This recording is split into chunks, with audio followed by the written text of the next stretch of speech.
Good morning students.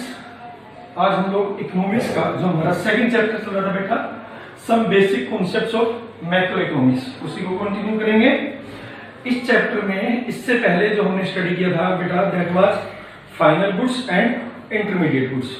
अब हम बेटा नेक्स्ट कॉन्सेप्ट पढ़ेंगे, दैट इज कंज्यूमर गुड्स और कंजम्पशन गुड्स। तो सबसे पहले क्वेश्चन आता है बेटा, what are consumer goods? Consumer goods are those goods which directly satisfy the consumer wants or consumer needs. Consumer goods से मतलब बेटा उन सभी गुड्स से है जो कंज्यूमर की नीड्स को डायरेक्टली सेटिस्फाई करते हैं, जैसे कि बेटा मिल्क या फिर आइसक्रीम। ये सब वो गुड्स हैं जो कंज्यूमर्स की नीड्स को डायरेक्टली सेटिस्फाई करेंगे। तो कंज्यूमर गुड्स बेटा चार तरीके की कैटेगराइज की गई। सबसे पहले आता है durable consumer goods. Durable consumer goods include those consumer goods which directly satisfy the consumer needs for the several of years, जो लगातार कई साल तक कंज्यूमर्स की नीड्स को सेटिस्फाई करे, उसको हम कहते हैं ड्यूरेबल कंज्यूमर गुड्स। इसमें बेटा एग्जांपल आता है जैसे टीवी, फ्रिज, एसी, क्योंकि ये सब गुड्स किसी भी कंज्यूमर की नीड्स को काफी लंबे टाइम तक सेटिस्फाई करते हैं। बट खास चीज ये बेटा कि ये सब कंज्यूमर अपने वांट्स को सेटिस्फाई करने के लिए यूज कर रहे हो, ना कि कोई और गुड्स प्रोड्यूस करने के लिए। दूसरा आता है बेटा semi durable goods. Semi durable goods include those goods which satisfy the consumer needs for more than 1 year और 1 ईयर। सेमी ड्यूरेबल गुड्स में वो गुड्स इंक्लूड होते हैं बेटा जो एक कंज्यूमर्स की वांट्स को 1 साल या उससे कुछ थोड़े ज्यादा समय के लिए उसकी वांट्स को सेटिस्फाई करते हैं। नॉर्मली हम इसमें जो इंक्लूड करते हैं बेटा क्लोथ्स या फिर शूज, इन दो चीजों को या इस तरीके की चीजों को हम इसमें इंक्लूड कर लेते हैं, क्योंकि हम ये मानकर चलते हैं कि these are the goods which satisfy the consumer needs for 1 year और मोर देन 1 ईयर। फिर आता है बेटा नॉन ड्यूरेबल और single uses consumer goods. Non durable और सिंगल यूजेज कंज्यूमर गुड्स का मतलब है बेटा those goods which satisfy direct consumer needs only once, जो कंज्यूमर की नीड्स को केवल एक बार ही सेटिस्फाई करे, उसको हम कहते हैं बेटा नॉन ड्यूरेबल और सिंगल यूजेज कंज्यूमर गुड्स। इसमें बेटा नॉर्मली टेबल्स आ जाते हैं, खाने पीने की चीजें, जैसे आपका शुगर्स है या फिर आपका मिल्क है, ये सब नॉन ड्यूरेबल और सिंगल यूजेज कंज्यूमर गुड्स में आता है। इसके बाद आता है बेटा सर्विसेज। अब सर्विसेज और गुड्स, इसमें एक बहुत बड़ा डिफरेंस है। गुड्स इज टेंजिबल्स, गुड्स को हम टच कर सकते हैं, छू सकते हैं, बट सर्विसेज आर इंटेंजिबल, जिनका कोई फिजिकल एग्जिस्टेंस नहीं है। These are called services and we also use lot of services to satisfy our wants, तो उसको भी हम कंज्यूमर गुड्स में इंक्लूड करते हैं। सर्विसेज में बेटा जैसे लॉयर की सर्विसेज या फिर डॉक्टर की सर्विसेज, वो सब इंक्लूड होता है। तो बेसिक डिफरेंस गुड्स और सर्विसेज में क्या है? सबसे पहला डिफरेंस है बेटा एग्जिस्टेंस का, कि goods have a physical existence but services don't have physical existence, right. दूसरा है बेटा consumptions, time of consumptions. Normally हम ये मानकर चलते हैं कि जो सर्विसेज है उसको हम उसी टाइम कंज्यूम करते हैं जिस टाइम हम उसको प्रोड्यूस करते हैं। जैसे बेटा education is also a part of services. मैं अभी आपको बता रहा हूं, मैं आपको अभी कुछ चीजें समझा रहा हूं, तो what I am doing, I am producing the services, और अगर आप उसको समझ रहे हैं that is the consumption of services. तो नॉर्मली ये होता है कि जब सर्विसेज की हम लोग बात करें, तो हम लोग जब सर्विसेज की बात करते हैं तो सर्विसेज का प्रोडक्शन और कंजम्पशन नॉर्मली एक ही टाइम पर होता है, राइट। जैसे कि एक और एग्जांपल मैं आपको देता हूं, सर्विसेज में ट्रांसपोर्टेशन आता है। सर्विसेज में जैसा आप सबको पता है, ट्रांसपोर्टेशन में व्हेन यू सिट इन अ बस, तो बस जैसे ही आपके डेस्टिनेशन की तरफ चलनी शुरू होगी तो they start to produce the services. But क्योंकि आप अपने डेस्टिनेशन की तरफ जा रहे हो, उस बस में बैठकर you are using that services, तो यहां पर जैसे जैसे बस चल रही है, जो प्रोड्यूसर के पॉइंट ऑफ व्यू से देखोगे तो he is producing the services, और कंज्यूमर के पॉइंट ऑफ व्यू से देखोगे तो बेटा you are consuming the services. तो this is the basic difference. इसके बाद गुड्स की अगर बात करो तो गुड्स के प्रोडक्शन और कंजम्पशन में बहुत डिफरेंस होता है। Goods you can produce any time and you can consume after long period of time. जैसे कोई भी गुड्स आप देखते हैं उस पर डेट ऑफ मैन्युफैक्चरिंग लिखा होता है, ठीक है, हो सकता है वो डेट ऑफ मैन्युफैक्चरिंग काफी पहले की हो, बट आप उसको कंज्यूम बाद में करें। तो these are the basic difference. पहला डिफरेंस जो है बेटा फिजिकल एग्जिस्टेंस का होता है। Goods have a physical existence, means we can touch और see the goods, but services don't have any physical existence, right. Second one है कंजम्पशन पॉइंट ऑफ व्यू से हम ये मानकर चलते हैं कि जो गुड्स का कंजम्पशन है और प्रोडक्शन है उसके बीच में एक गैप आ सकता है, बट सर्विसेज का नॉर्मली हम मानकर चलते हैं कि प्रोडक्शन और consumption at a given point of time ही होता है, साथ साथ ही होता है। तो पहली जो हमने स्टडी किया बेटा दैट वाज कंज्यूमर गुड्स। इसके बाद इसमें जो आता है बेटा सेकंड गुड्स है कैपिटल गुड्स। तो हम जो टॉपिक पढ़ रहे हैं वो है बेटा कंज्यूमर गुड्स और capital goods. Capital goods accountancy की लैंग्वेज में अगर आप बात करें तो capital goods are the fixed assets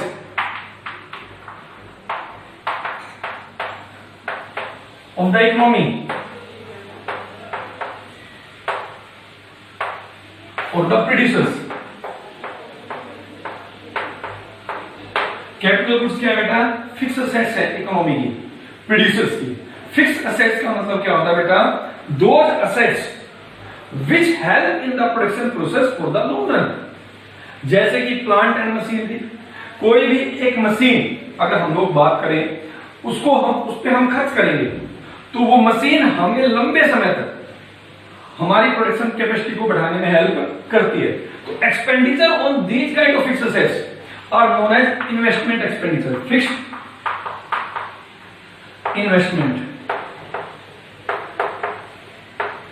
और फिक्स्ड कैपिटल फॉर्मेशन। तो fixed assets capital goods are those fixed assets of the economy और the producers which help in the production process for the long runs, right? तो बेटा capital goods में दो features भी हैं। Only those goods are called capital goods जिसमें ये दो फीचर्स पाई जाती है बेटा। तो इसकी जो फीचर्स हैं वो फीचर्स कौन सी हैं? पहली फीचर है बेटा कि it can be used for several years.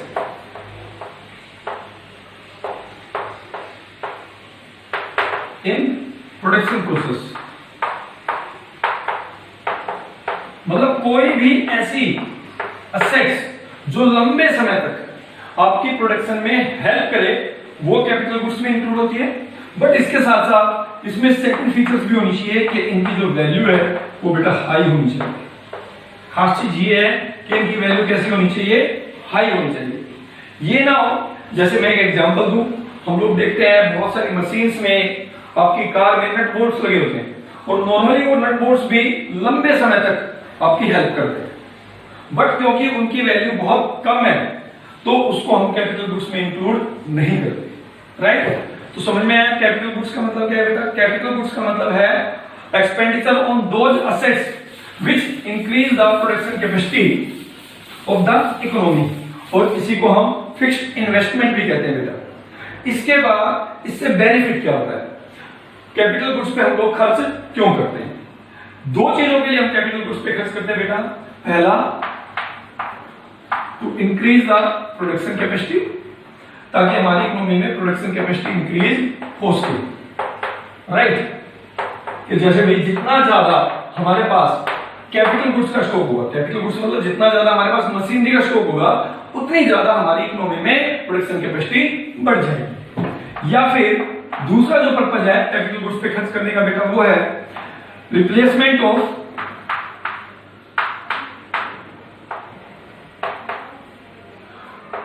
Existing assets.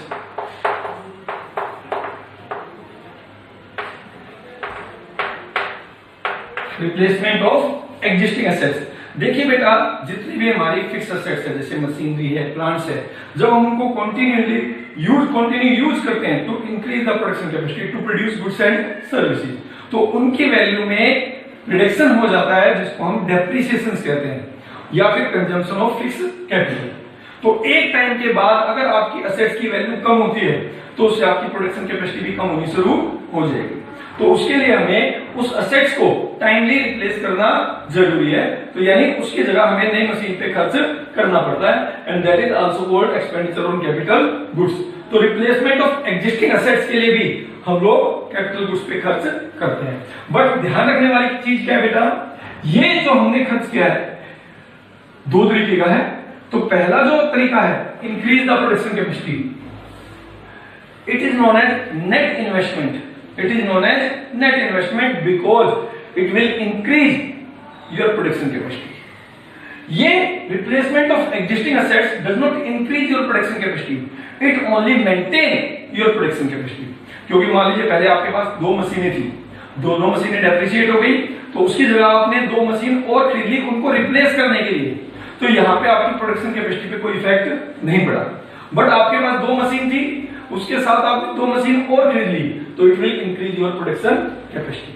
तो कैपिटल गुड्स पे हम दो पर्पस से खर्च करते हैं, पहला इंक्रीज करने के लिए प्रोडक्शन कैपेसिटी और दूसरा रिप्लेसमेंट करने के लिए, राइट। इसके बाद आता है बेटा what is the difference between capital goods और consumer goods, difference between capital goods और consumer goods.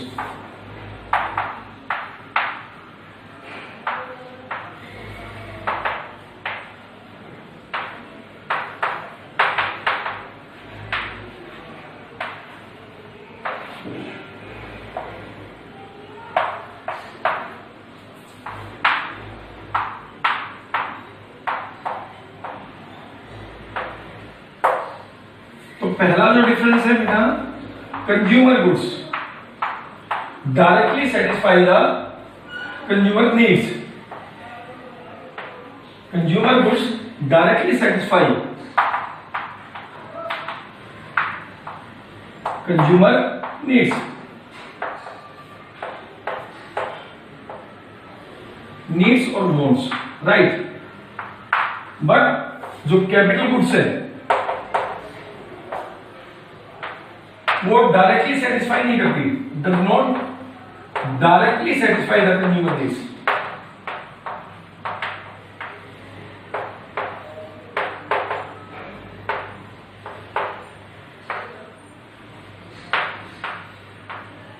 It help to produce those goods which directly satisfy consumer needs. Capital goods are those goods which help indirectly to satisfy the consumer wants. क्योंकि इसमें machine है, machine उन goods को produce करेगी जो आपकी wants को satisfy करेंगी, but it does not directly belongs to satisfaction of consumer needs, it help to produce those goods, right. But जो आपकी कंज्यूमर गुड्स है वो डायरेक्टली आपकी वांट्स को सेटिस्फाई करती है। सेकंड जो पॉइंट है बेटा, ये goods consumer goods are consumed by the household when it was purchased, right. कि कंज्यूमर गुड्स जब कंज्यूमर परचेज करेगा तो वो उसकी वांट्स को सेटिस्फाई करेंगे, but these goods are not consumed by the household, in capital goods are not purchased,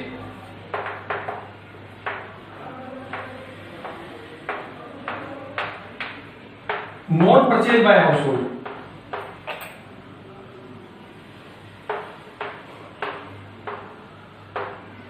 ये household नहीं खरीदता बेटा, ये कौन खरीदता है? प्रोड्यूसर सेक्टर खरीदेगा, right.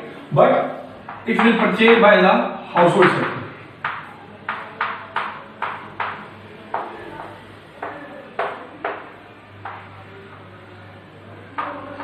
To satisfy their want, right. तीसरा जो पॉइंट ऑफ डिफरेंस है बेटा इसमें है कि expenditure on consumption, consumer good expenditure जो है इस पे किया गया खर्च is known as consumption expenditure,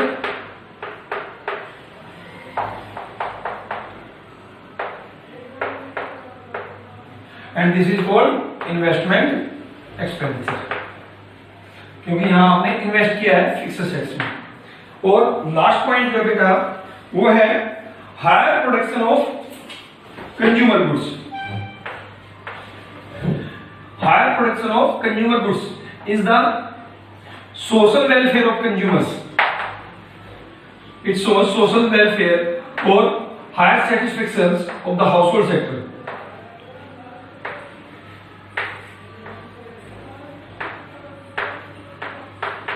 But higher expenditure on capital goods shows higher production capacity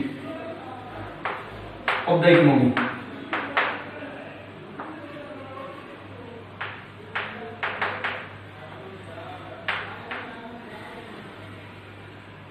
तो these are the basic difference between consumer goods and capital goods. पहला है कि कंज्यूमर गुड्स जो है डायरेक्टली सेटिस्फाई करती है कंज्यूमर नीड्स को, capital goods में डायरेक्टली सेटिस्फाई नहीं करती, बट क्योंकि वो उन गुड्स को बनाने में, प्रोड्यूस करने में हेल्प करती है. सेकंड है कि consumer goods are directly purchased by the household sector to satisfy their wants. Capital goods are not purchased by the household sector, it is purchased by the producer sectors. Expenditure on consumer goods are called consumption expenditure, but expenditure on capital goods are called investment expenditure. Fourth जो है बेटा, higher expenditure on consumer goods shows higher social welfare of the household sector, but higher expenditure on capital goods shows higher production capacity of the economy. I hope बेटा आपको ये चीजें concepts clear हो गई होंगी. Thank you.